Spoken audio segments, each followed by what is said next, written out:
Vero, terima Iya. kasih. Terima kasih sudah menyempatkan waktu untuk wawancara dengan saya pagi ini. Sama-sama Bu Iya. Vero. Ibu Lucy, saya ingin bertanya beberapa pertanyaan tentang kegiatan perkembangan anak di TK ini ya, Bu Lucy. Iya. Kalau Ibu Lucy sendiri mengajar di usia berapa, Bu, di TK ini? Ya, kebetulan saya mengajar di TK ini di usia rentang 3 sampai 6 tahun, Bu. Oh, iya, oke. Kalau misalnya di sekolah Trimulya ini sendiri, apa sih keunggulannya ya, keistimewaan dari program di TK ini yang Ibu ajar? Iya, sesuai dengan visi misi sekolah kami menekankan tentang iman, integritas, dan juga ilmu. Jadi di sekolah kami ini, kami pasti menerapkan nilai-nilai Kristiani, Bu, pastinya. Kemudian kami ada program penanaman karakter untuk anak-anak sehingga dapat membangun life skill-nya anak-anak. Kemudian kami juga ada program untuk stimulasi tumbuh kembang anak sesuai dengan rentang usia mereka masing-masing. Wah, iya. Jadi penasaran ya, bagaimana cara penyusunan program kegiatan di TK ini, Bu? Oh iya, sekolah kami menyusun silabus gitu ya, disesuaikan dengan panduan dari pemerintah pastinya ya, kurikulum Iya. 13 Oh Bu, iya, ya. jelas ya. Iya, betul sekali. Nah, dengan hal ini itu menjadi kita membuatnya sesuai dengan usia perkembangan anak, gitu, disesuaikan dengan usia perkembangan anak. Oh, kalau referensi sendiri, apakah ada referensi-referensi yang Ibu gunakan dalam penyusunan program kegiatan di TK Trimulya ini, Bu? Iya, berbagai referensi sih kami ambil ya Bu ya, terutama dari buku-buku yang pastinya tentang perkembangan anak gitu ya, tumbuh kembang anak, psikologi juga begitu, psikologi perkembangan. Kemudian kita mengarah dan mengacu juga kepada pedoman dari pemerintah pastinya gitu ya Bu ya. Dan itu kita seluruhnya itu mengambil juga referensi program kurikulum 13 Bu. Oh, oke.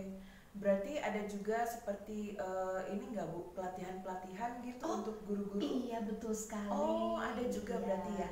Iya, kami juga mengadakan pelatihan sehingga guru-guru tuh dibekali gitu ya untuk bisa menangani dan menghadapi tumbuh kembangnya anak gitu, proses tumbuh kembang anak. Jadi referensi ini kira-kira bermanfaat nggak, Bu, kalau untuk penyusunan?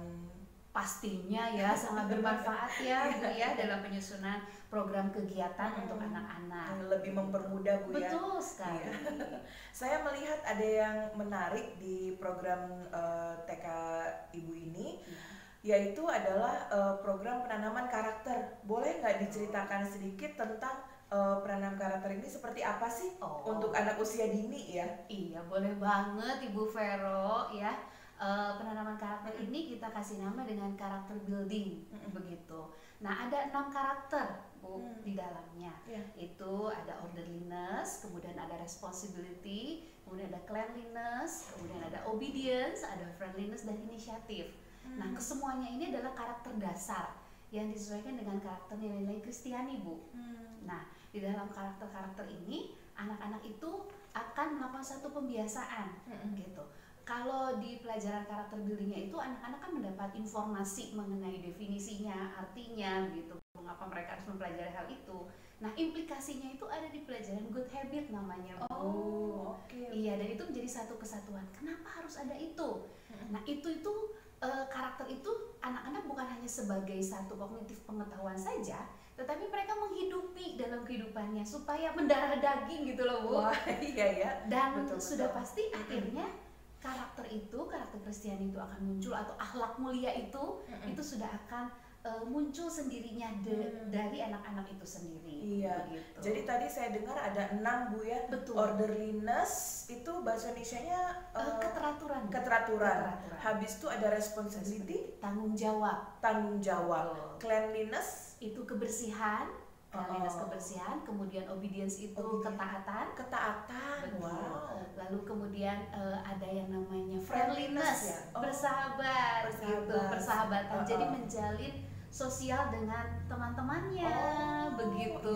Terus yang terakhir ada inisiatif. Itu apa, Bu ya? Nah, itu inisiatif itu adalah satu karakter yang kita ingin tumbuhkan kepada anak-anak supaya anak-anak itu bisa memiliki satu inisiatif untuk melakukan satu tindakan dan akhirnya itu menjadi life skill-nya mereka. Gitu, Bu. Iya. bagaimana sih cara merancang kegiatan si karakter building ini untuk anak 3-4 tahun gitu? Iya. Kalau biasanya di usia 3-4 tahun ini pembelajarannya kita beri pembelajaran yang menyenangkan pastinya ya Bu ya. Jadi mereka tuh learning by doing begitu ya. Salah satu contohnya mereka misalkan mengantri nih. Kalau onsite mungkin kita enak ya. Kalau onsite anak-anak ngantri, kita ada waktu time itu untuk misalkan mengambil makan buah atau mengambil susu, mereka harus belajar antri Bu. Dan nggak boleh nyerobot gitu tuh nggak boleh ya. Nah kita mau ajarkan dari usia dini hal seperti itu. Nah gimana Bu kalau misalkan di ruang Zoom kan sulit ya kalau secara online. Nah kita tetap ajarkan mengantri itu ketika mereka ingin bertanya, ketika mereka ingin menyampaikan sesuatu begitu ya. Mereka harus raise hand dulu, harus angkat tangan. Oh bisa ya Bu? Bisa. Iya. Anak-anak ini sangat hebat-hebat Ibu Vero. Ketika kita tanamkan karakter ini dari sejak usia dini, itu akan sangat tertanam kepada anak-anak sehingga akhlak mulia itu akan keluar secara sendirinya Bu. Dan itu baik untuk mereka ke depannya. Wow, iya. Selain dari harus menyenangkan, ada juga satu istilah, ini pertanyaan terakhir Bu. Satu istilah yang bermain sambil belajar Bu ya. Betul. Kayaknya kita sering banget dengar itu ya. Betul. Nah, bagaimana cara penerapan bermain sambil belajar pada anak-anak usia dini untuk program kegiatan si karakter building ini Bu? Ada nggak contoh salah satu kegiatannya? Iya, boleh. Mungkin saya akan beri contohnya salah satunya itu ya. Ini yang sangat anak-anak suka. Jadi ada permainan yang namanya mascot says gitu ya. Nah, jadi maskot berkata sesuatu. Nah, kenapa ada kayak begini ya Bu? Nah, di kami itu, di karakter building itu, kita nggak mengajarkan tentang temanya aja, tapi kita memberikan satu contoh karakter. Nah, salah satu contohnya nih ya, untuk tanggung jawab, untuk tema tanggung jawab, kami menggunakan karakter itu seekor burung elang. Gitu. Nah kita beri nama itu Mr. Iggy, iya, Bu Vero. Nah anak-anak itu suka. Selain kita beritahu kenapa sih maskotnya ini harus Mr. Iggy. Mr. Iggy ini adalah seekor binatang yang sangat bertanggung jawab. Dia bertanggung jawab untuk keluarganya, memberi makan, begitu ya, mengajarkan anaknya, begitu. Nah setelah kita memberi pengetahuan itu, kita mengatakan bahwa Mr. Iggy ini mau ngajak bermain nih sama anak-anak sebelum mulai nih gitu. Nah, tapi permainannya adalah Mr. Iggy say. Ketika Mr. Iggy berkata, ambil contohnya nih, sikat gigi. Anak-anak tuh lagi bermain, oke, cepet-cepet ambil sikat gigi. Pas cepet-cepet kan mereka seneng tuh Bu, bergerak. Nah, anak TK kan harus bergerak, nggak bisa duduk diam begitu ya. Nah, ketika mereka ambil, mereka simpan. Lalu kemudian Mr. Iggy berkata gitu ya, ambil misalkan buku atau sapu atau apa saja yang bisa dilakukan oleh guru. Seru ya Bu ya, cepet-cepetan ya? Betul. Dan harus sesuai kan, harus tepat. Nah setelah itu ibu guru akan berkata, loh sekarang lihat anak-anak, mejanya sudah berantakan kan? Lalu Mr. Iggy mengatakan apa? Nah karena ini berbicara tentang tanggung jawab, jadi Mr. Iggy berkata anak-anak bertanggung jawab untuk membereskan itu semua. Dan mereka membereskan harus menyimpan barang-barang itu kembali pada tempatnya.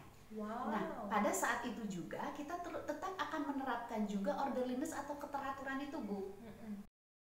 Jadi itu terintegrasi Bu, ya sangat ada kaitannya satu dengan yang lain, dan itu diulang-ulang menjadi satu pembiasaan, menjadi satu habit, kebiasaan yang baik, sehingga karakter itu bisa dihidupi oleh anak-anak.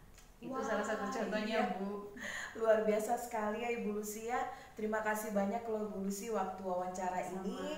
Saya harap mudah-mudahan ini bisa berkenan kepada teman-teman dan bisa menjadi satu inspirasi ya untuk kita bisa menumbuhkan karakter anak-anak pada anak usia dini. Terima kasih semuanya. Selamat pagi.